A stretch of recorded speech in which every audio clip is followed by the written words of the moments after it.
Civil softwares, drafting, interior design, analysis softwares எல்லாமே online classes எடுத்துட்டு இருக்கோம். உங்களுக்கு தேவைப்பட்டுச்சு அப்படினா ஸ்கிரீன்ல தெரிய நம்பருக்கு कांटेक्ट பண்ணுங்க. Hello friends, welcome back to Civil Tamil. இந்த வீடியோல நாம என்ன பார்க்க போறோம் அப்படினா sketchup-ல material texture எப்படி ஆட் பண்ணனும் அப்படிங்கறத பார்க்க போறோம். வீடியோக்குள்ள போறதுக்கு முன்னாடி சேனலை சப்ஸ்கிரைப் பண்ணாதீங்க, சப்ஸ்கிரைப் பண்ணிக்கோங்க. கூடவே பெல் பட்டன் கிளிக் பண்ணிக்கோங்க. சோ இப்போ sketchup-ல பாத்தீங்க அப்படினா நம்ம மெட்டீரியல் ஆட் பண்றதுக்கு texture ஆட் பண்றதுக்கு நமக்கு two ways இருக்கு.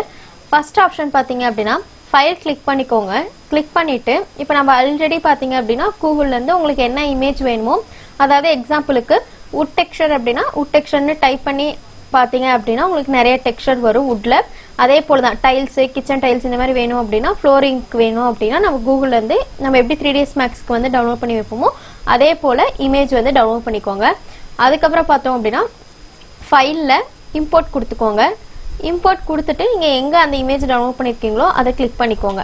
இப்போ ஆல் சப்போர்ட்டட் ஃபைல்ஸ்ல இருந்துச்சு அப்படினா உங்களுக்கு எல்லா இமேजेसமே காட்டும். இல்ல நீங்க வந்து ஃபில்டர் பண்ணி எடுக்கறீங்க அப்படினா JPG ஃபார்மட்ல இருக்கிறது மட்டும் எடுக்கனாலும் எடுத்துக்கலாம். ஓகேவா? சோ இப்போ நான் ஆல் சப்போர்ட்டட் ஃபைல்ஸ்ல வச்சிருக்கேன். இப்போ ஃபர்ஸ்ட் ஆப்ஷன் பாத்தீங்க அப்படினா இப்போ எக்ஸாம்பிளுக்கு இந்த wood இருக்கு அப்படினா ஓகேங்களா? சோ இப்போ இந்த wood இருக்கு. இத வந்து நான் இமேஜ் ஃபார்மட்ல பண்றேன் அப்படினா இமேஜ்னு கொடுத்துட்டு இம்போர்ட் கொடுங்க.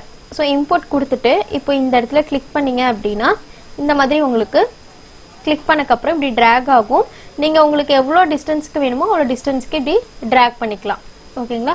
சோ drag பண்ணிட்டு இந்த மாதிரி ஒரு கிளிக் பண்ணிட்டீங்க அப்படினா இந்த இமேஜா உங்களுக்கு செட் ஆயிடும். அதுவே நீங்க வந்து டெக்ஸ்சரா அப்ளை பண்ண போறீங்க அப்படினா இப்போ எக்ஸாம்பிளுக்கு இது ஒரு ரெக்டாங்கிள் இருக்கு. சோ இதுல நான் கொண்டு வந்து இந்த wood texture அப்ளை பண்றேன் அப்படினா ஃபைல்ல இம்போர்ட் கொடுத்துக்கிறேன். இம்போர்ட் கொடுத்துட்டு இப்போ அதே சேம் டெக்ஸ்சர் கிளிக் பண்றேன். இந்த இடத்துல டெக்ஸ்சர்னு கொடுத்துக்கிறேன். ஃபர்ஸ்ட் இமேஜ்னு கொடுத்தோம். இப்போ டெக்ஸ்சர்னு கொடுத்துட்டு இம்போர்ட் கொடுக்கிறேன். இப்போ நான் இதுல வந்து இங்க கிளிக் பண்ணி இப்படி drag பண்ணிட்டு எந்த டிஸ்டன்ஸ் வரைக்கும் வேணுமோ அந்த டிஸ்டன்ஸ் வரைக்கும் ஒரு கிளிக் பண்ணிட்டீங்க அப்படினா உங்களுக்கு இந்த மாதிரி மெட்டீரியல் அப்ளை ஆயிடும். ஓகேவா? சோ இது வந்து நமக்கு ஆல்ரெடி இருக்க ஒரு sketchup-ல யூஸ் பண்ணி, அதாவது sketchup-ல இருக்கக்கூடிய டூல்ஸ் யூஸ் பண்ணி பண்றது. இத நம்ம மெட்டீரியல் யூஸ் பண்ணி பண்ணுவோம் இல்லையா, அதே பெயிண்ட் மெட்டீரியல் மாதிரி நம்ம இந்த டெக்ஸ்சர் அப்ளை பண்ணிக்கலாம். இல்ல அப்படினா நீங்க இமேஜாவும் கொடுத்துக்கலாம். ஓகேவா? சோ இந்த வீடியோல டவுட் இருந்துச்சுனா கமெண்ட்ஸ்ல கமெண்ட் பண்ணுங்க, வீடியோ ஷேர் பண்ணுங்க, லைக் பண்ணுங்க, சேனல் சப்ஸ்கிரைப் பண்ணிக்கோங்க. Thank you.